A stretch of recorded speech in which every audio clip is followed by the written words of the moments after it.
ارمغان لالا، مجھے نہیں رہنا آپ کے کمرے میں۔ زویا نے روتے ہوئے اپنے سے 12 سال بڑے ارمغان سے کہا تھا، جو 10 سال بعد لندن سے واپس آیا تھا اور اپنی منکوہا کے حسین روپ کو دیکھ کر اپنے ہوش کھو بیٹھا تھا۔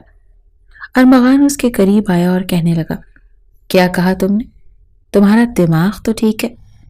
10 سال میں نے اپنا کنوارا پن جھیلا ہے، تمہاری قربت کے لیے اپنے آپ کو سنبھال کر رکھا، اپنے تمام جذبات تم پر نچھاور کرنے کے لیے میں بے تاب ہوں، اور تم کہہ رہی ہو کہ تم میرے کمرے میں نہیں آؤ گی؟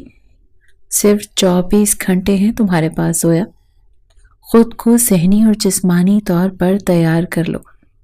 آج میرے جذبات کی رو میں بہنے کے لیے تم بے قابو ہو رہے۔ زویا کے حسین روپ کو دیکھ کر ارمغان کا دل دوبارہ سے بے ایمان ہوا تھا، اور زویا کی یہ حالت تھی کہ خوف کے مارے اس کی باتیں سن کر وہ اندر ہی اندر کپ کپ آ گئی تھی۔ وہ کہنے لگی، لالا، ارمغان کو تو جیسے آگ لگی تھی۔ وہ کہنے لگا، شٹ اپ، تمہارا لالا نہیں ہوں میں۔ وہ اپنے دانت کچکچاتے ہوئے غصے سے بولا تھا، اور زویا کا سانس سینے میں تھما تھا۔ جلدی سے وہ کمرے سے باہر نکلی اور ارمغان کا کمرہ زور سے بند کیا، پھر اپنے کمرے میں آ کے رونے لگی۔ ایسے لگ رہا تھا کہ یہ شخص کوئی اور ہے، یہ وہ ہے ہی نہیں جو بچپن میں اس کی چھوٹی چھوٹی ہر خواہش اور فرمائش پوری کرتا تھا، بالکل کسی نازک سے کانچ کی گڑیا کی طرح۔ اور اس طرح اس نے پرورش پائی تھی۔ پتہ نہیں کیوں کم عمری میں اس کے مرتے ہوئے باپ نے اس کا ہاتھ ارمغان کے ہاتھ میں دے دیا، اپنے سامنے اس کا نکاح کرا دیا، حالانکہ اس وقت ارمغان اس نکاح کے لیے انکاری تھا۔ وہ بار بار کہہ رہا تھا، ماما جان، میں یہ نکاح نہیں کر سکتا، زویا بہت چھوٹی ہے مجھ سے، آپ زیادتی کر رہی ہیں میرے ساتھ اور زویا کے ساتھ بھی۔ لیکن آج جو ارمغان اس کے سامنے کھڑا تھا، جسے ساری زندگی اس نے صرف لالا کہہ کر پکارا تھا، آج اپنے رشتے کا حق مانگ رہا تھا، جبکہ زویا اپنے تن من سے کسی اور کو اپنا بنا چکی تھی۔ وہ جانتی تھی کہ ارمغان کبھی بھی اسے اس زبردستی کے رشتے میں نہیں باندھے گا۔ جب وہ چاہے گی اس رشتے سے چھٹکارا حاصل کر لے گی۔ وہ تو ارمغان کو اپنے دل کے بارے میں، اپنی پسند کے بارے میں بتانے کے لیے بے تاب تھی، لیکن اس سے پہلے ہی ارمغان کا فیصلہ اس تک پہنچ چکا تھا۔ اسے لگا یہ جھوٹ ہے، وہ ایسا کہہ ہی نہیں سکتا۔ وہ بھاگی دوڑی اس کے کمرے میں پہنچی تھی، لیکن جو کچھ وہ اس سے سن کر آ رہی تھی اس کی توقع کے بالکل برخلاف تھا۔ ٹپ ٹپ آنسو زویا کی آنکھوں سے بہ رہے تھے۔ پچھلے 10 سال سے وہ ارمغان کے گھر پر رہ رہی تھی۔ جب سے اس کے والد کا انتقال ہوا تھا وہ اپنی پھپھو کے گھر آ چکی تھی، لیکن پھپھو پچھلے مہینے میں اسے تنہا چھوڑ کر چلی گئی تھی۔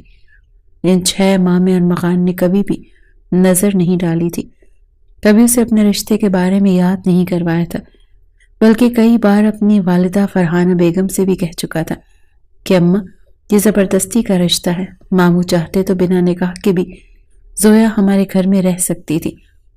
پتہ نہیں انہوں نے یہ جذباتی فیصلہ کیوں کیا، اور آپ نے بھی مجھے مجبور کر دیا۔ انہیں کس بات کا ڈر تھا کہ ہم زویا کو بنا رشتے کے گھر سے نکال دیتے، یا میں اس کا خرچہ نہیں اٹھا سکتا تھا۔ فرحانہ بیگم کہنے لگیں کہ اس نے بالکل ٹھیک فیصلہ کیا، اور تم مجھ سے وعدہ کرو کہ اس رشتے کو نبھاؤ گے۔ وہ کہنے لگا، میں ایسا فضول کوئی بھی وعدہ نہیں کروں گا، میری پوری زندگی کا سوال ہے۔ اب وہ مجھ سے بہت چھوٹی ہے، بہت کم عمر ہے، پتہ نہیں آپ لوگ کیوں مجھے اس رشتے کے لیے مجبور کر رہے ہو۔ بہرحال 6 ماہ میں اس نے زویا کے ساتھ اپنا سلوک تو نہ برا کیا اور نہ ہی بدلا تھا۔ وہ اب بھی اسے لالا کہتی تھی، وہ اب بھی اس کی باتیں سنتا تھا، زویا کے منہ سے نکلتی ہوئی ہر بات پوری کرتا تھا۔ لیکن جیسے ہی فرحانہ بیگم کا انتقال ہوا تو ارمغان بہت ٹوٹ کر رہ گیا۔ پھر وہ ایک لمحے اور طویل عرصے کے لیے لندن چلا گیا۔ پہلے تو فون پر زویا سے بات کر لیا کرتا تھا، پوچھ لیتا تھا کہ تمہیں کسی چیز کی ضرورت ہے تو بتاؤ۔ وہ روتی تھی اور کہتی تھی کہ آپ کی ضرورت ہے، میں اکیلی رہ گئی ہوں، آپ مجھے کیوں چھوڑ کر چلے گئے، مجھے نیند نہیں آتی، آپ کو پتہ ہے مجھے ڈر لگتا ہے۔ وہ کہنے لگا، زویا تم ابھی چھوٹی نہیں ہو۔ وہ کہنے لگی، میں چھوٹی ہوں، مجھے نہیں پتا لالا، آپ واپس آئیں۔ پھپھو بھی نہیں، اور پھپھو کے جانے کے بعد رات کو مجھے وہ نظر بھی آتی ہیں، مجھے ڈر لگتا ہے اکیلے کمرے میں۔ ارمغان اس نادان لڑکی کے ہاتھوں پریشان تھا۔ وہ کہنے لگا میں نہیں آ سکتا تمہارے لیے، میں نے ایک بڑی عمر کی خاتون کو رکھا ہے نا، وہ تمہارے ساتھ سوتی بھی ہیں، تمہارا خیال بھی رکھتی ہیں، کسی چیز کی ضرورت ہو تو میسج کر دینا۔ کیوں اب آپ مجھ سے بات بھی نہیں کریں گے کیا؟ اتنی بری ہو گئی ہوں میں آپ کے لیے؟ وہ کہتا ہے کہ ہاں بہت بری لگتی ہو، مت فون کیا کرو، مجھے ڈسٹرب ہوتا ہوں میں۔ یہ کہہ کر وہ فون بند کر دیتا تھا۔ پھر کئی دن وہ فون نہیں کرتا تھا۔ زویا کی روتی ہوئی آواز واقعی اسے بہت زیادہ ڈسٹرب کر دیتی تھی۔ کبھی کبھی سوتے ہوئے اٹھ جاتا تھا، اس کی سسکیاں سنائی دیتی تھیں، لگتا تھا کہ ڈر رہی ہے، رو رہی ہے، لیکن وہ وہاں نہیں جا سکتا تھا۔ اگر وہاں جاتا تو اس کے ساتھ سونے کی ضد کرتی۔ جب مرد کو یہ پتہ چل جائے کہ کوئی لڑکی اس کے نکاح میں آ گئی ہے تو اس کی نظریں، اس کے جذبات بدلنے لگتے ہیں۔ ارمغان بھی ایسی ہی کیفیت سے دوچار تھا، اسی لیے اس کے تمام اخراجات تو پورے کر رہا تھا، لیکن اس سے فون پر بات نہیں کرتا تھا۔ بات وہ سکینہ بی بی سے کرتا تھا، جسے اس نے خاص طور پر زویا کے لیے ہی رکھا تھا۔ وہ ان کی پرانی ملازمہ تھی اور ایماندار تھی۔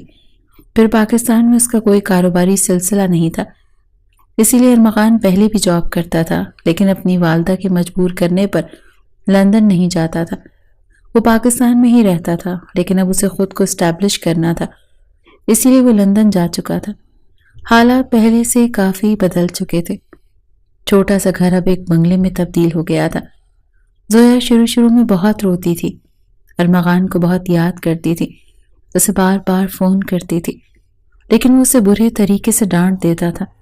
لیکن آہستہ آہستہ اسے سکینہ بی بی کی عادت پڑنے لگی۔ وہ ان سے بالکل لا تعلق ہو چکا تھا۔